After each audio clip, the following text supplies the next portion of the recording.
Hey everyone, Radhe Radhe, welcome back to this channel. So before going any further discussion, I want to share you that कि जो interview हुआ था उस पे कैसे-कैसे question पूछे गए थे। एक्चुअली जब मैंने अपना कॉल इंटरव्यू दिया था तो मुझे क्वेश्चन समझ ही नहीं आए थे। ठीक है, जो मैंने सुना और जो मैंने समझा उसके अकॉर्डिंग मैंने आंसर किया था। बल्कि वो बिल्कुल भी परफेक्ट आंसर नहीं थे। तो उन पे उन्होंने पहला क्वेश्चन पूछा था कि आपको कितने साल का सेल्स में एक्सपीरियंस है? और मैंने उनको जवाब क्या दिया था? मैंने उनको जवाब दिया था कि हाँ, मुझे एक्सपीरियंस है स्क्वायर स्टैक में और मुझे डिफरेंट फ़ील्ड्स में है, ऐसा करके जवाब दिया था। बल्कि उन्होंने मुझसे नॉर्मल नॉर्मल पूछा था कि how many years of experience you have? So मुझे वो जवाब देना था। सेकंड चीज़ उसमें आती है कि उन्होंने मुझसे पूछा था कि आपको जो है आपका सेल्स टारगेट क्या था? I even don't know what is sale target.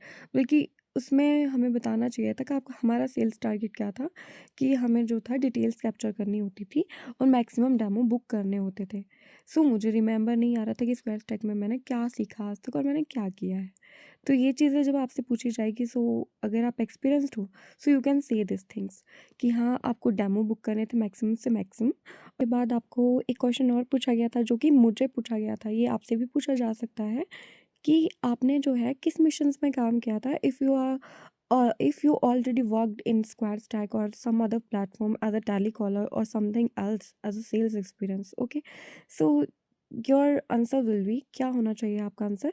आपका आंसर होना चाहिए कि जो भी आपने जिस फील्ड में काम किया है। इवन मुझे याद नहीं आ रहा था, मुझे तो क्लास प्लस नेम भी याद नहीं था, वो तो उन्होंने खुद बोल दिया, सो वहाँ पर थोड़ी बात बन गई। अदरवाइज़ ऐसा है कि आप पहले से वेल प्रिपेयर्ड रहो, आपसे ये सब पूछा जाएगा। आप फ्रेशर्स हो, आपको सेल्स के बारे में ब जब पूछा जाएगा तो आपको डायरेक्टली उनको आंसर करना होगा।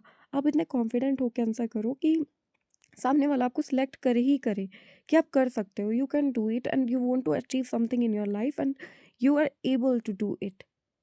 एंड आपके इतने स्ट्रॉन्ग डिटर्मिनेशंस हैं कि आपको ज़रूरत नहीं है एक्सपीरियंस की। अगर आप उनको ऐसा भी कह सकते हो कि जब तक हमें वर्किंग काम नहीं मिलेगा हमें एक्सपीरियंस कैसे होगा, हम तो ट्राई ही कर रहे हैं। अगर हमें आप काम देते हो तो हम अपनी पूरी मतलब क्वालिटी कॉल्स भी देंगे और पूरा टाइम भी देंगे।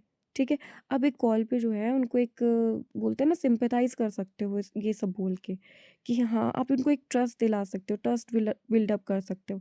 इवन मेरा कोई इरादा नहीं है ये सब करने का, तो मैंने ज़्यादा इंटरेस्टिंगली कॉल नहीं उठाई और ना मैंने क्वेश्चन को ध्यान से सुना।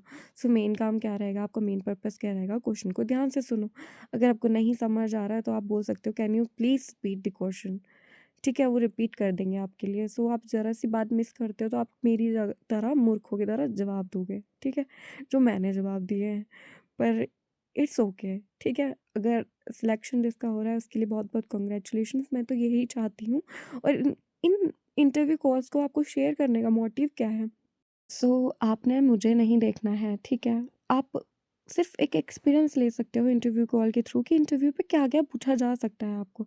अगर आप मुझे देख के चलोगे, आप मतलब एक होता है ना कि इंसान की नेचर ही ऐसा होता है कि दूसरों में कमियाँ निकालने का। सो आपने वो नहीं देखना है, आपने आप में क्या कमी है उसको पूरी करना है, उसको अपना रैंक सिक्योर करना है और अपने आप को ऐसे दूसरे के सामने रिप्रेजेंट करना है कि वो आपको सिलेक्ट करे ही करे। आपको क्यों सिलेक्ट ना करे? आप कैपेबल हो हर एक चीज़ के लिए। Okay, thank you. Radhe Radhe, bye bye. It's enough I think.